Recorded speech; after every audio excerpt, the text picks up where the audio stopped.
All right, all right, all right. Here we go. Welcome to Minding Your Amygdala. This is a brain, body, and behavior podcast. I am your host, Dr. Alana, trauma psychiatrist, and I'm coming to you for season 3. This is our next season of Minding Your Amygdala. We're going to do it a little different this year. We're going to do it in a current events sort of way that each week, or just about each week, because if y'all know me, sometimes it gets busy, but most of the time, I'm going to come to you weekly and we're going to talk about mental health in the news related to the current topics that are going on. And so today we're going to talk about Bad Bunny. We're going to talk about how we might be feeling about this Super Bowl. We're going to revisit just for a minute Kanye, not for a minute, we're going to get into Kanye's letter, Kanye's apology. It's not going to be about whether or not to accept Kanye's apology. We're going to be talking about mental health and bipolar disorder and some of what he talked about in his apology. I think it's an important conversation for us to have. If you all have been following me recently, or maybe you all just recently met me, I was mentioned by Dr. Mark Lamont Hill on the Joe Budden podcast recently. So shout out to Mark and to Joe and to the cast. And they had a really nuanced conversation about mental health. And I think it's important for us to continue that conversation in this format. And then we're going to talk about if anybody out there is feeling pretty triggered by the Epstein files and all the information that's coming out. There are a lot of people who have been through some things themselves. And then we are constantly being inundated by more and more information from those files. I'm just going to give you some thoughts on what might help you be able to process and feel a little better in whatever space that you find yourself in. So, wherever you're from, feel free to drop it where you're joining me from, or if you're catching this the first time around live, or if you're joining us on replay, welcome. This is the Minding Your Amygdala podcast presented by detry.org. That is Dr. Alana Trauma Recovery Institute. And we are here to teach about mental health education. I could go on and on about how important it is for us to understand our mental health. But in today's day and age, it is increasingly important for mental health to be part of our conversation. So, like this, follow, share, and make sure that you are here. Get notifications when these episodes drop so that you can be in the building for these conversations. So, y'all, how you feeling about the Super Bowl show? Right?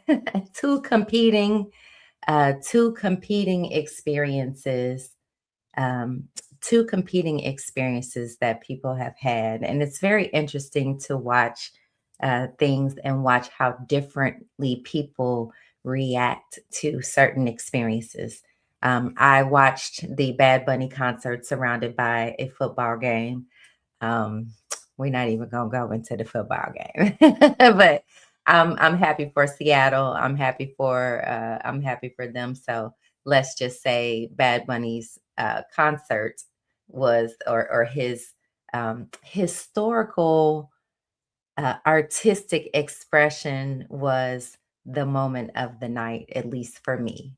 I did not even watch the turning point thing. This is not even about that. But what I did want to talk about is how evidence it is that watching these different responses is evidence of how reactive people have become and how interpreting something that you see generates emotions that then carry us all over the place and form opinions and talk for us and cause all kinds of ups and downs. So all what I really want to reinforce about the Bad Bunny concert, and then we will get into I call it the Bad Bunny concert, about Bad Bunny's performance, is that he gave us a history lesson. If you didn't get anything else out of that experience, I hope you go do some research in the history lesson of how often racism, seeing people through any kind of colonial lens is going to be damaging because the way that America treats uh, its children it needs some investigation because it's traumatizing. Okay. It's traumatizing. So we'll get into that in another episode. You'll have to stay tuned in for more thoughts about how America and the rest of the world can heal ourselves from racism. But today's episode, I really, really, really want to talk about this Kanye letter. Kanye recently took out a full page ad where he discussed his mental health, and I saw a lot of people talk about it. I actually was one of those people. I was on Dr. Mark Lamont Hill's night school, so check out the replays of that episode. Shout out to Dr. Mark, um, who took the message to an even broader audience in the Joe Budden podcast, where, they express the feelings that a lot of us feel about Kanye, which is, man, gone. Man, get on out of here. We tired, man. We don't want to we don't want to ride your roller coaster anymore. And that I can understand. But this is also a really important conversation that we need to have about mental health in America, because Kanye is not the only person who has layers and layers of things going on with his mental health. Mental health is something that everyone needs to pay attention to. Do you have one of these? Do you have This is for you. No, I know you thought when I said mental health and you thought about that cousin, the one who I be twitching. He thought about that uncle. He was like, I'm gonna send this to my uncle because my uncle. Yeah, that man. Yeah, no, I'm talking about you. Yeah, you. You don't be looking up. So yeah, like, ain't nothing wrong with me. I don't need therapy. I don't need to see nobody. Listen, if you have one of these, you have a mental health landscape and it needs some attention. Kanye ain't the only one who head they got knocked around a few times. Okay. All right. So let's go. Let's start with that. I'm actually going to attempt to share my screen, and I'd like for us to actually take some time to go through his letter. And of course, I'm going to stop here and there because this is my podcast. If you don't want to hear the whole thing, you don't have to listen to it. But what I will say is that it's an important conversation for us to get into in general. And he touches on some important points. So, first of all, he says, to those I've hurt, 25 years ago, I was in a car accident that broke my jaw and caused injury to the right frontal lobe of my brain. At the time, the focus was on the visible damage, the fracture, the swelling, and the immediate physical trauma. The deeper injury, the one inside my skull, went unnoticed. Comprehensive scans were not done, neurologic exams were limited, and the possibility of a frontal lobe injury, that's here, was never raised. It wasn't properly diagnosed until 2023. That medical oversight caused serious damage to my mental health and led to my bipolar type 1 diagnosis. Bipolar disorder comes with its own defense system. Denial. When you're manic, you don't think you're sick. You think everyone else is overreacting. You feel like you're seeing the world more clearly than ever, when in reality, you're losing your grip entirely. Once people label you as crazy, you feel as if you cannot contribute anything meaningful to the world. It's easy for people to joke and laugh it off when, in fact, this is a very serious, debilitating disease that you can die from. I'm gonna pause right there and um, come back to a couple more things. Let me just first start with a brain injury and what a brain injury can do to a person. A brain injury um, is the invisible damage. And I guarantee you that you probably have had your brain knocked around a few times and had concussive like symptoms. It happens fairly often in youth sports. I fell off of a swing as a kid, knocked my head pretty bad, and very likely had a concussion. No, I didn't. Nobody took me to a hospital. Dust it off. Okay.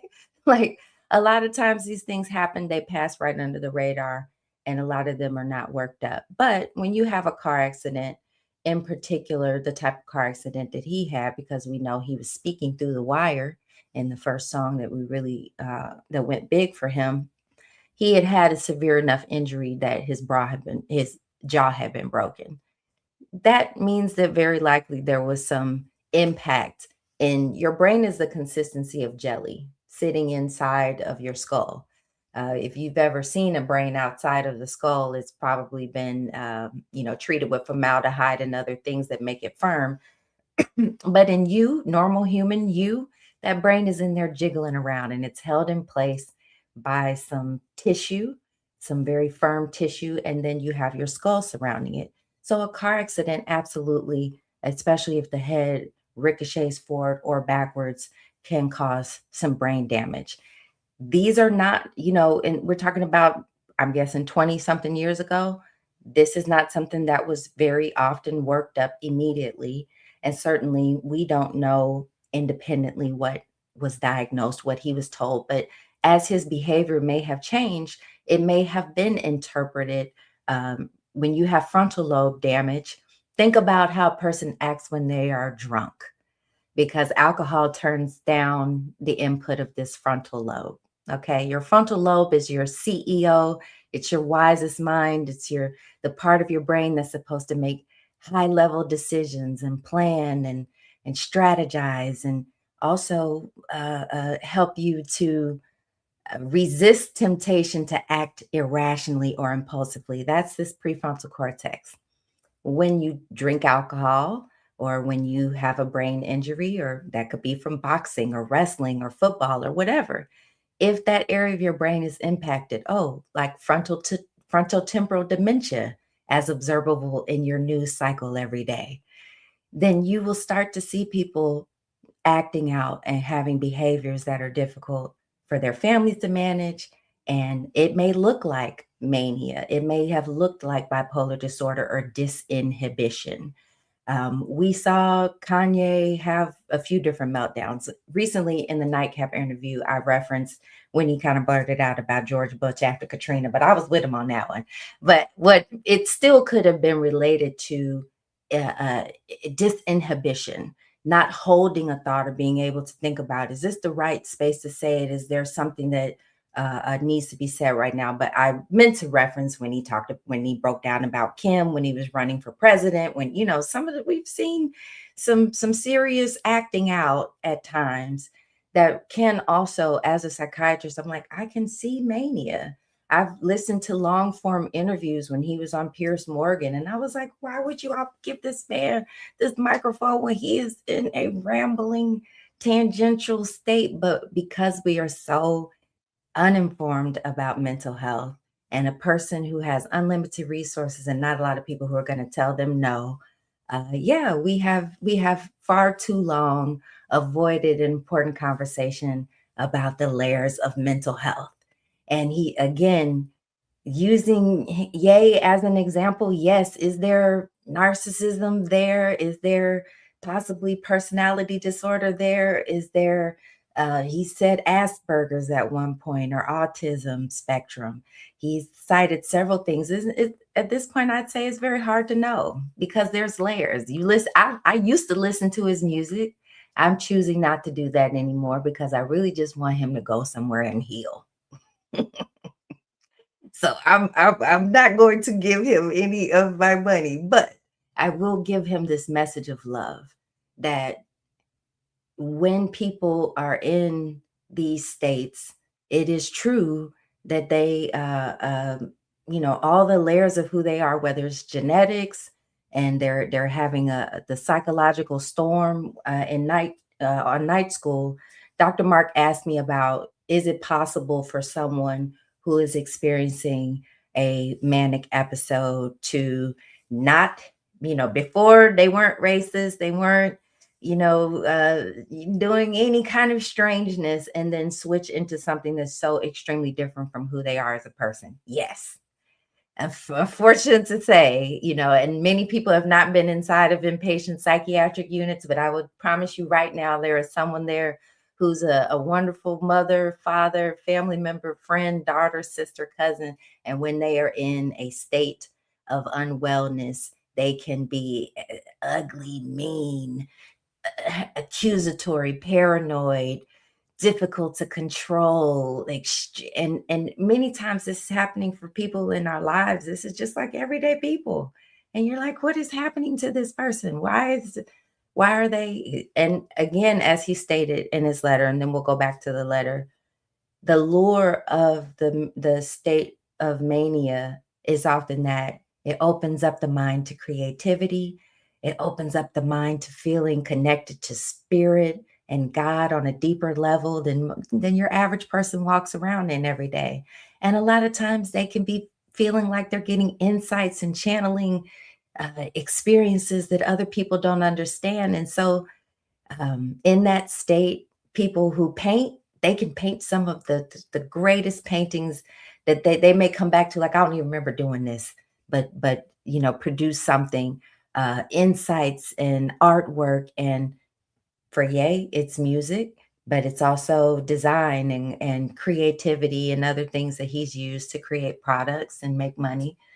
But I think the important part is to understand that there is a lure of being in that state for the individual who's experiencing it, because it's very blinding and it makes you feel as though you have insights about things that other people can't appreciate. So why should I listen to them? Right? Who are you? Go away. Obviously, I'm doing the best work of my life. I've got this, I've got that. People are awarding, they're clapping for me, and people run towards stimulation. In that state, people often overspend money that they don't have because they're not, again, that prefrontal cortex is not in charge in that moment.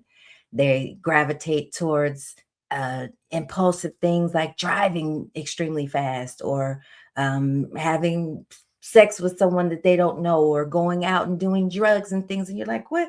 This person doesn't do that.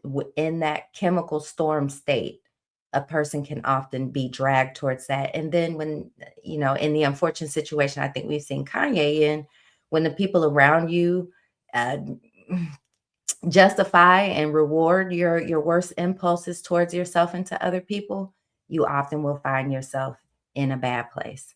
So let's go back to the letter, because I think it's important to also, I know that the letter is long, but it's also important other topics that he touches on. Okay. So he mentions it's easy for people to joke and laugh it off when, in fact, this is a very serious, debilitating disease you can die from. According to the World Health Organization and Cambridge University, people with bipolar disorder have a life expectancy that is shortened by 10 to 15 years on average, and 2 to 3 times higher all cause mortality rate than the general population. This is on par with severe heart disease, type 1 diabetes, HIV, and cancer, all lethal and fatal if left untreated. The scariest thing about this disorder is how persuasive it is when it tells you you don't need help. It makes you blind, but convinced you have insight. You feel powerful, certain, and unstoppable. I lost touch with reality. Things got worse the longer I ignored the problem. I said and did things I deeply regret. Some of the people I love the most, I treated the worst. You endure fear, confusion, humiliation, and exhaustion of trying to have someone who was at times unrecognizable. Looking back, I became detached from my true self. I'm going to skip the details of this next part, but he's pointing out about how he sold merchandise and things that were, extremely offensive, and that he also, mentions that he's harmed the Black community and that he's let us down. And I would agree with that. I hope that he finds ways to begin to make amends for this. And then he also acknowledges that he loves Jewish people. But again, he goes into timeline. In early 2025, I fell into a 4-month long manic episode of psychotic, paranoid, and impulsive behavior that destroyed my life. And as the situation became increasingly unstable, there were times I didn't want to be here anymore. Having bipolar disorder is a notable state of constant mental illness. And when you're in a manic episode, you're ill at that point. When you're not in an episode, you're completely normal. And that's when the wreckage from the illness often hits the hardest. hitting rock bottom a few months ago, my wife encouraged me to get help. I think this is a really important point to make because often with bipolar disorder, the people who experience this diagnosis spend more time in the valley of depression than they do in the manic episodes. Manic episodes sometimes, for many people, will burn themselves out. I'm use this as a, because it's not always that way, but a week or two maybe, and then it kind of, their chemistry simmers down. But there are some people who, without treatment, without medication, they maintain a chemical state of continuous mania. And that's what I think we have seen Kanye in, is a continual state of mania, which is very difficult to regulate. It's not something that can be done without medication. I call myself the skills over pills doc. And I mean that. I do believe that medications are important and that they are a part of a regimen for some people that have some conditions that their chemistry absolutely needs that. Now, is that everybody? No. Probably maybe 20-30% of people, and even myself at times, I've used medication. So I want to make it clear that as a psychiatrist, I know that there are medications that do work for some things, but you can't take a pill every time you're upset, right? Even if you take your medication, it might be a once a day or twice a day medicine. Every now and then, there might be some 3 times a day medicines, but most of the time, the medicine might be once a day. But life is going life all day long. It's got 24 hours to get at you. And so you need skills and other things to help with that. And oftentimes, when people have had a manic episode, they find themselves coming back to normal to face a credit card bill is crazy, eviction from an apartment, loss of a job because they went off and did something for however long, chasing a dream, or whatever that might look like, loss of their family and what have you. So I think it's really important for us to understand that this is not something, as Kanye mentions, he went into Reddit forums and he began to realize how many people have these experiences. And that's why I'm talking about this. That's why I think it's important for us to have mental health education in the forefront of society instead of waiting until people are just, in crisis, in a horrible situation, having suicidal thoughts or whatever that may be, before we actually say, hey, we there is help. And this mentions 988. There's a 988 hotline, and this is and again, to the person's comment, because I see the comment in the chat. So I'll put it up here. A professional shrink shouldn't be discussing this person even if he is famous. I again want to point out that I'm only having this conversation because this is what Kanye is talking about, and he has put it out there, and he literally bought an ad in the Wall Street Journal. So his goal was to have this talked about.